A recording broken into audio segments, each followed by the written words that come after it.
The participants were briefed on the content of the act establishing the board in 2010 that enables local stakeholders to actively participate in the oil and gas sector of the Nigerian economy. The enactment law states as follows: an act to provide for the development of Nigerian content in the Nigerian oil and gas industry, Nigerian content plan, supervision, coordination, monitoring, and implementation of the Nigerian content and for related matters. The NCDMB is an act that protects local workers from expatriate exploitation. Senior management staff of Nigeria Extraction is expected to ensure Nigeria's interest is not violated. That is, Nigerians in high capacities in oil companies and other operators of the oil and gas industry must insist that Nigerians are employed and trained to fill any position in the industry. The implementation of the local content law has affected other segments of the Nigerian economy positively, and citizens are feeling its impact. The Nigerian content law is designed for the oil and gas industry, but as a concept and philosophy, it covers the entire country, such that even without the board doing much in that regard, the efforts are already being felt across other sectors of the nation's economy, including the financial sector and among others. What the board is doing is to change people's behavior and attitude.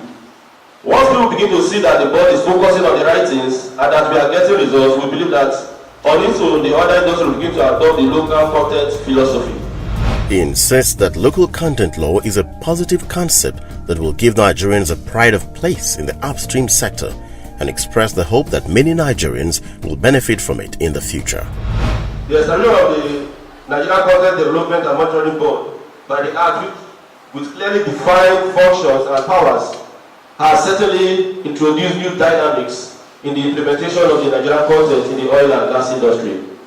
Already there is measurable and continuous growth in the quantum of work being placed in Nigerian yards. Contracts awarded to Nigerian companies, increased awareness by the Nigerians, and indoctrination on mindset change in the short time of implementing the Act. Provisions by the Nigerian Content Development Monitoring Board. To be sure, there have also been challenges in implementation emanating mainly from capability limitations. The progress the board has made and the benefit to industry will ultimately depend on how well we tackle the challenges, which are bound to arise from time to time in the course of doing our business under this new framework. Participants raised some questions that border on compliance by the oil majors and the board's non-use of force to ensure compliance of the local content adherence. From your presentation, you said that the board will not use force to enforce compliance by the oil and gas companies to implement the local content. Then what is the idea of establishing this board if they do not have the force or the legal will to compel the oil and gas companies to implement the content? Then what is the fate of the host communities that this board is designed to sensitize and enlighten on the activities of the oil and gas companies? I think the board will answer this question because they are the board. This law is the law of the Federal Republic of Nigeria, so there is always force backing every law in the land. And I think the speaker also talked about penalty. We have 5% penalty that can be imposed. That is, if you flout the law, you pay 5% of the total value of that project as penalty, or you incur total cancellation of the project. The speaker has already mentioned that. But the problem is, if you don't convince Nigerians, the players, you don't convince them with superior arguments that this law is for the benefit of all of us, you will find out that it will be very difficult to move forward in this Nigerian oil and gas industry. So the method the board has used over the years, which has been very successful, is to engage the oil and gas industry, discuss with them, make them to see why this law is beneficial to both them, the oil companies, and the Nigerian individuals.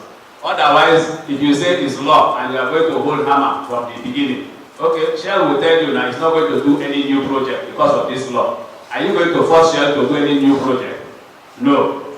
That means if you use force and you don't convince them, the oil and gas industry will simply stagnate. They'll say, okay, we don't like this, your new law, it's not good for us, you have not convinced us, so we'll just only do the ones we have been doing. You can be doing your new law, no new investment in government.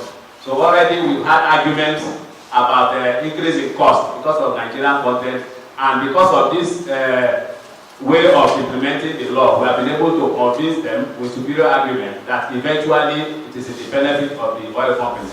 So that is why we are still having new investments in country. The participants were advised to acquire skills that are industry specific so that they can be employable in the oil and gas industry. This relevance case is divided into two. One is what we start as a formal education, and then the other one is informal education. If you are not fortunate to go to university or polytechnics, that does not mean that you are let out. There are still areas you can be relevant in the oil and gas industry.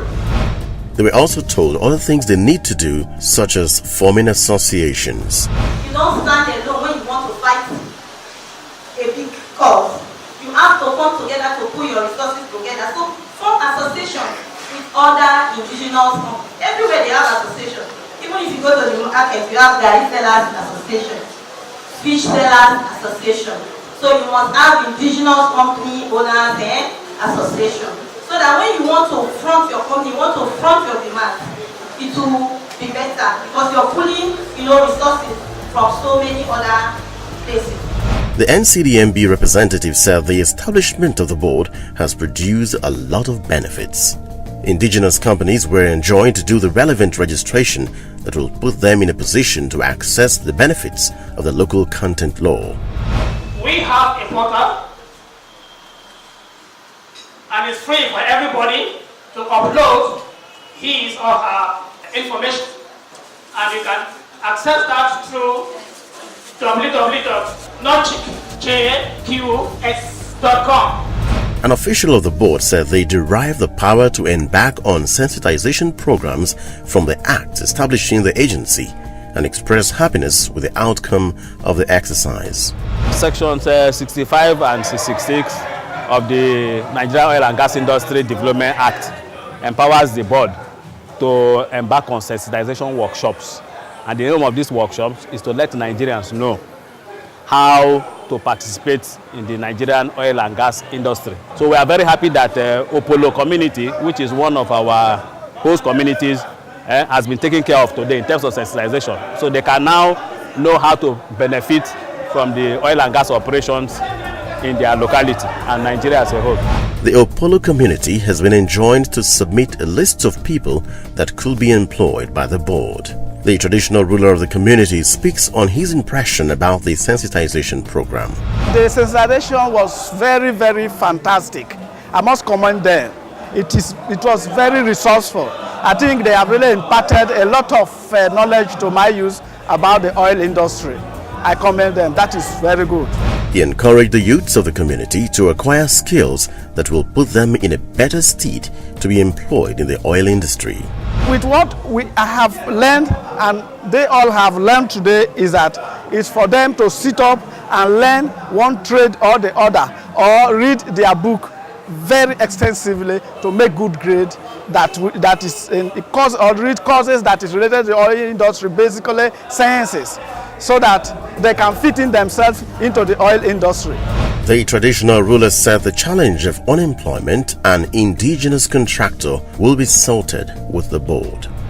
Yes, the problem of unemployment, the problem of indigenous contractors that is not being recognized has been right from time since SPT started exploration in this area, and it's what we've been having problem with them, and up till now we have not seen any change.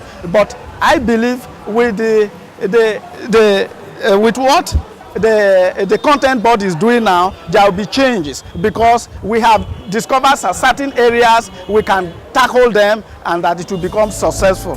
So we have every hope that with time now there will be changes.